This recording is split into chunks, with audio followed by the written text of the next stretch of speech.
सत श्री अकाल। जय भीम, जय जोहार, जिंदाबाद। हम आ चुके हैं अनफिल्टर जेंजी के साथ संविधान टाकिज में, और आज हम बात करेंगे मिस नीरू से, जो संविधान को देखते हुए उन्होंने संविधान के साथ जो काम किया है, उन्होंने संविधान को किस नज़रिए से देखा, कहाँ कहाँ वो संविधान को देखती हैं, उन्हें संविधान के बारे में कैसे पता चला, ये सारी चीज़ें हम उनसे जानने की कोशिश करेंगे। तो चलिए हम चलते हैं उनके पास और उनसे जानने की कोशिश करते हैं। नमस्ते, मेरा नाम नीरू है। मैं गांधीनगर गोंड बस्ती में रहती हूँ और मैं गोंड समुदाय से हूँ। मैं मुस्कान में करीबन 12 साल से हूँ। जब मैं 10 साल की थी, तब मैं जिस जगह पे अभी मैं लाइब्रेरी सेंटर चलाती हूँ मुस्कान के थ्रू, वहाँ पर मैं जब 10 साल की थी, वहाँ पर मैं खुद पढ़ती थी, जो कि मुस्कान से आते थे दीदी भैया ये लोग। और बाकी के संविधान के बारे में मैंने कहाँ से पता चला और सीखा और सुना मैंने, वो भी एक मुस्कान का ही जरिया है, जो कि मैंने संविधान के बारे में जाना है। तो आप किस समुदाय से आती हैं? मैं राजगौंड समुदाय से आती हूँ, आदिवासी। तो आप उस समुदाय के बारे में हमें थोड़ा बताने की कोशिश करेंगे?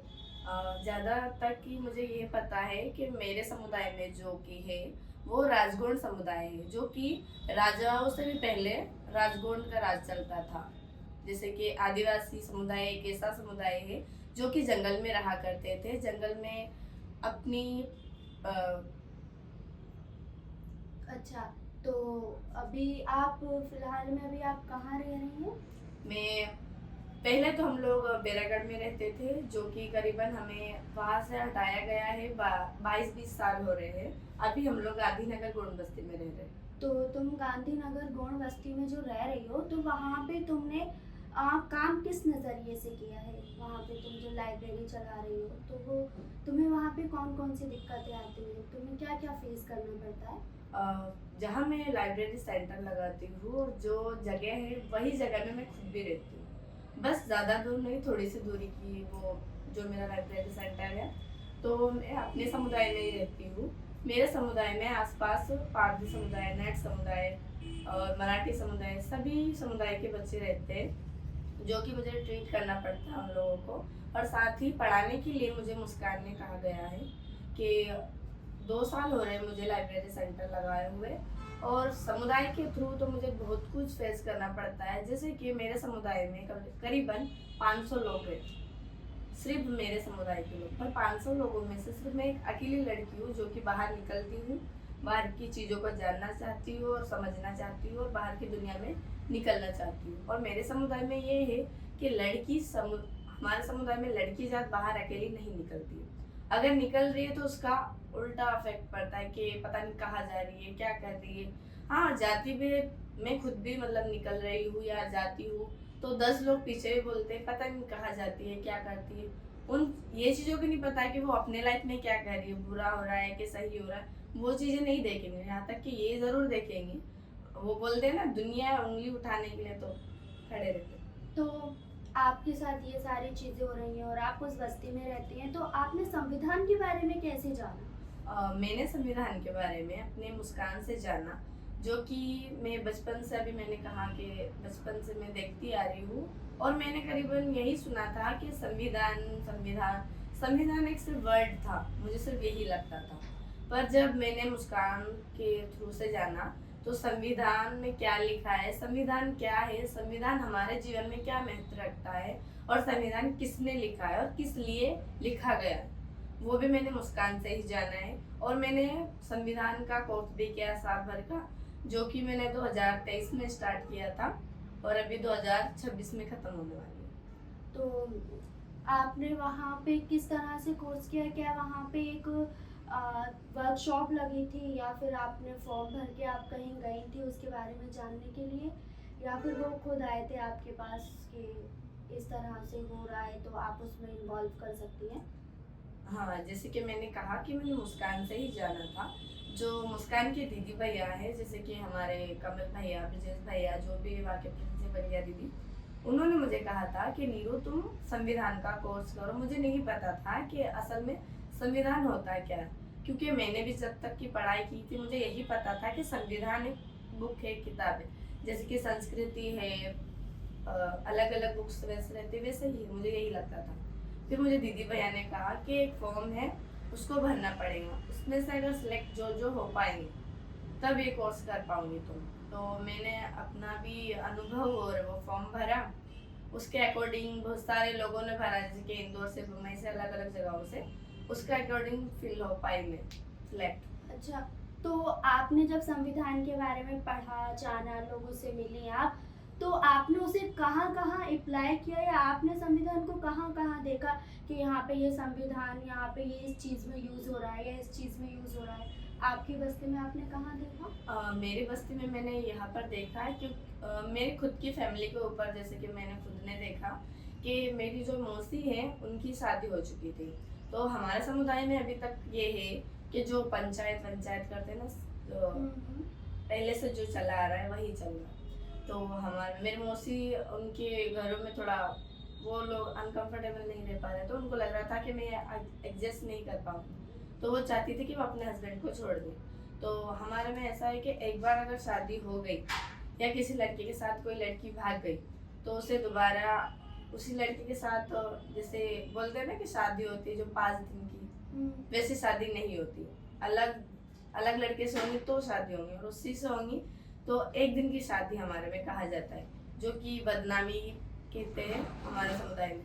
तो वैसा ही हुआ था। तो मेरी मौसी भी चली गई थी और मेरी मौसी कह रही थी कि मुझे वहाँ नहीं रहना है, क्योंकि मैं अपने पति और अपने फैमिली के साथ खुश नहीं हूँ। तो हम लोग भी यही चाह रहे थे, अगर उसकी खुशी नहीं है तो हम भी चाहेंगे कि वो नहीं रह पाए वहाँ पर। तो फिर पंचायत हुई। पंचायत में ये कहा गया कि आपने जैसा किया है वैसा ही रहो, वहीं पे रहो। अब कहा किया है तो करना तो पड़ेगा ही। फिर उसे वहाँ से 1-2 थप्पड़ लगाए मेरी मौसी को, और उनके ससुराल में भिजाया गया वापस। तो वहाँ पर मुझे ये चीज़ें देखकर मुझे बहुत ज़्यादा गुस्सा आया, और मुझे लगा कि नहीं, ये गलत है। तो मेरी मौसी को उनके ससुराल में भेजा गया था। मैं गुस्से गुस्से में चली गई और मेरी मौसी को उनके घर से लेकर आ गई। मैं अपने नानी के घर उनको लेके गई। तो बहुत सारे लोग आए, जैसे कि पूरी बस्ती आ गई कि ऐसा क्यों, जब किया है तो उसी में रहना पड़ेगा, जैसे कि हम लोग कर रहे हैं, तुम क्यों अलग चाह रही हो, तुम ऐसा क्यों कर रही हो, जब हम लोगों ने सहा है तो तुम्हें भी सहना पड़ेगा। तो ये चीज़ें भी हुई। तो हमने बहुत सारी लड़ाई भी हुई। फिर हम लोगों ने थाने पे गए। थाने में जाकर मैंने अप्लाई किया। मैंने ये देखा कि जब मैं थाने में गई, मेरा रिपोर्ट भी दर्ज किया गया और कानूनी कार्रवाई भी हुई। मुझे संविधान का ये ताकत मुझे पुलिस चौकी में दिखाई दी कि नहीं, संविधान मेरे साथ है, और क्या कानून कायदा है संविधान का मुझे पता चला वहाँ से, और संविधान की ताकत मुझे वहाँ दिखाई दी। हाँ। तो आपकी जो मौसी थी उनकी सुनवाई हुई और वो वापस अपने घर आ गई या फिर वो अभी भी वहीं पे रह रही हैं? नहीं, बिल्कुल। उनको 2 साल हो रहे हैं, वो अपने ही घर में है, वो उनके हस्बैंड के साथ नहीं है। अच्छा, और ऐसा ही कुछ और केस वहाँ पे, क्या मतलब आपने अपनी लाइफ में कहाँ कहाँ इस्तेमाल किया? जैसे कि कुछ प्रॉब्लम हो गई तो आपने खुद से दोबारा गई, आपने किसी से बात करी, या हाँ। कुछ और ऐसा कहाँ? एक और है, वो भी मतलब थाने का ही है। जैसे कि मेरे बड़े पापा की लड़की है, उनकी भी शादी हो चुकी है, और उनके हस्बैंड थोड़े बहुत सकेले टाइप के हैं। उनको मारपीट करना, लड़ाई झगड़ा करना रोज की, तो उन्हें वो अच्छा नहीं लगता था। वो भी बार बार अपने घर पे आना जाना, घर पे जाना। और उनके हस्बैंड जो थे वो चाहते थे कि मेरे बच्चे मेरे पास ही रहे। उनकी बीवी ये चाहती थी कि ये मुझे रोज मारता है, रोज पीटता है, मैं नहीं रहना चाहता इनके साथ। मतलब एक इंसान भी है ना कि जब तक सह पाता है वो सह लेगा, बाकी चीज़ें तो नहीं, आप हो या मैं। तो उन्होंने भी अपने मेरी दादी जो है उनके यहाँ पर गई, रहने लगी। उनके पापा नहीं है तो उनके यहाँ रहने लगी है। उनके पास 2 ही बच्चे, एक जो छोटा मतलब 2 बच्चे हैं, एक लड़की एक लड़का। तो जब वो लड़की थी, छोटी थी कम से कम, ये कुछ 2-2.5 साल की, उनके हस्बैंड आए, उनके ससुराल वाले आए और उनको लेके चले गए। ठीक है, अब लेके चले गए, मम्मी की भी रो रो के हालत खराब हो रही है और बच्चे की भी रो रो के हालत खराब हो रही है, और ससुराल वाले ये कह रहे हैं कि उसको बच्चे को डरा धमका के सुला रहे, सो जाओ, पर वो बच्चा रुक ही नहीं रहा, वो रोए रहा। फिर मैं गई वहाँ पे, मुझे बुलाया मेरी दादी ने, फिर बताया कि नीरू ये समस्या हो रही है, ये चीज़ें हो रही है, तो क्या करें हम लोग। वो लोग बच्चा देना नहीं चाहते और हमें बच्चा चाहिए, माँ के पास रहना ज़रूरी है। ऐसे में रो रो के अगर बच्चे को कुछ हो गया तो ये वो। फिर मेरे मुस्कान से मैंने सरस्वती दीदी जो है वो भी थाने के उसमें काम करती है, मैंने उनको कॉल किया। उनसे सलाह ली कि दीदी मैं इसके लिए क्या अप्लाई करूँ, क्या कर सकती हूँ। तो उन्होंने कहा कि बिल्कुल इसके लिए भी अपना थाना है, आप जा सकते हो वहाँ पर और आप कह सकते हो। तो मैंने कॉल किया, मैं खुद रात को, क्योंकि रात हो चुकी तो मैं थाने में खुद नहीं गई थी। मैंने कॉल किया था, मैंने कॉल करने के बाद वहाँ पर रिपोर्ट दर्ज हुई मेरी, क्योंकि जाते मतलब अब थोड़ी सी बाउंड्री ऐसी बन गई पुलिस में कि हम लोग जाते आते संस्था से हैं तो वो लोग थोड़ा कर लेते हैं।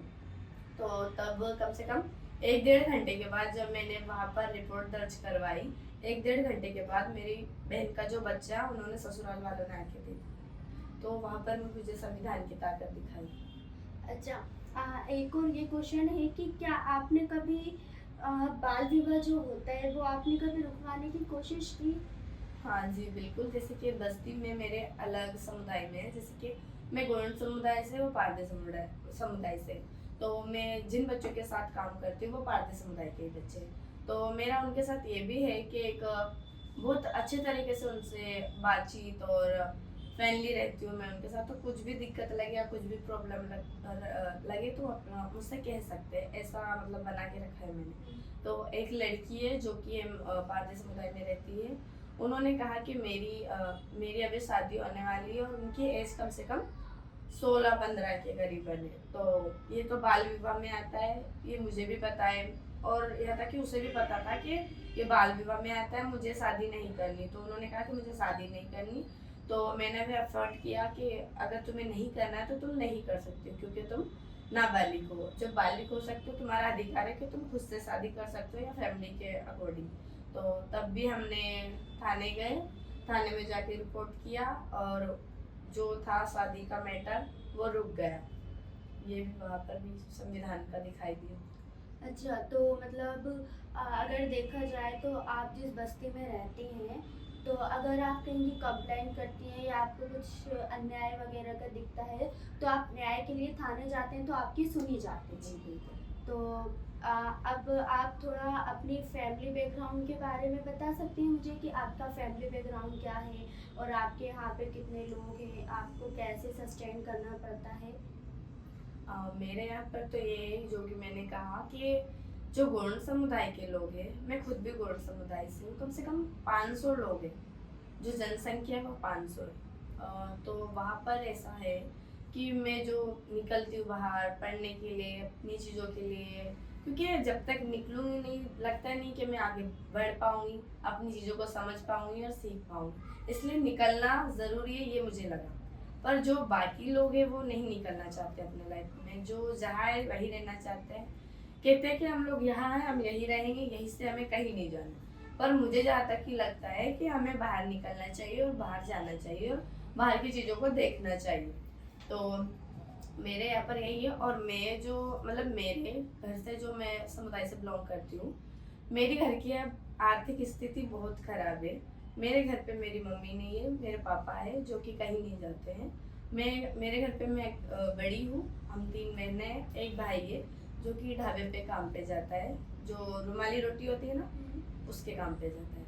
तो हमारे घर की स्थिति बहुत बेकार है, इसलिए मैं चाहती हूँ कि मैं आगे की पढ़ाई करूँ और आगे बढ़ूँ और मेरी घर की स्थिति को सही करूँ। तो आपका फ्यूचर प्लान क्या है कि आपको अपनी लाइफ में क्या करना है? मेरा फ्यूचर प्लान तो ये है कि मैं अपने घर को समेट के तो रख रही हूँ, पर उससे ज़्यादा और कितना हो सके मैं उतना रख पाऊँ। और आगे तो मेरा ये सपना है कि मैं पुलिस विभाग में जो है मैं भर्ती होना चाहती हूँ। और उसके लिए तो बहुत मेहनत करना पड़ेगा, बहुत कुछ करना पड़ेगा। सब कुछ करने के बाद ही सब कुछ हासिल नहीं होता वो तो है। तो आपको अपने ऊपर कॉन्फिडेंस है कि आप अपने घर के साथ साथ आप जिस समुदाय से आती हैं उस समुदाय से निकल के आप पुलिस में भर्ती हो जाएंगी, मतलब आपके ऊपर आप अपने आप में इतना भरोसा रखती हैं? हाँ, खुद पर मुझे सबसे ज़्यादा भरोसा है, क्योंकि जब तक खुद पर भरोसा नहीं होगा कोई कुछ नहीं कर सकता। बहुत बढ़िया। और इसी के साथ हमने जो नीरू से बात करी, इसमें हमें ये पता चला कि जो संविधान के बारे में उन्होंने जाना तो उन्होंने वो अपने लाइफ के अंदर यूज़ भी किया। तो हम भी आप लोगों से और हम खुद से ये कहना चाहते हैं कि हम जिस चीज़ के बारे में जानते हैं उसे हमें अपनी लाइफ के अंदर ज़रूर इस्तेमाल करना चाहिए। और इसी की तरह से हम आप लोगों के सामने ऐसे ही नए नए मुद्दे लाते रहेंगे। और अगर आपको लगता है कि हमें किसी ऐसे मुद्दे पर बात करना चाहिए जिसमें बहुत ज़्यादा ही मतलब मदद की ज़रूरत है या फिर हम उसे सही कर सकते हैं, तो आप वो भी कमेंट सेक्शन में बता सकते हैं। और इस वीडियो में हम क्या क्या बेहतर कर सकते थे वो भी आप हमें कमेंट सेक्शन में बता सकते हैं। अभी के लिए जिंदाबाद, और आगे हम मिलते रहेंगे ऐसे ही नए नए मुद्दों के साथ।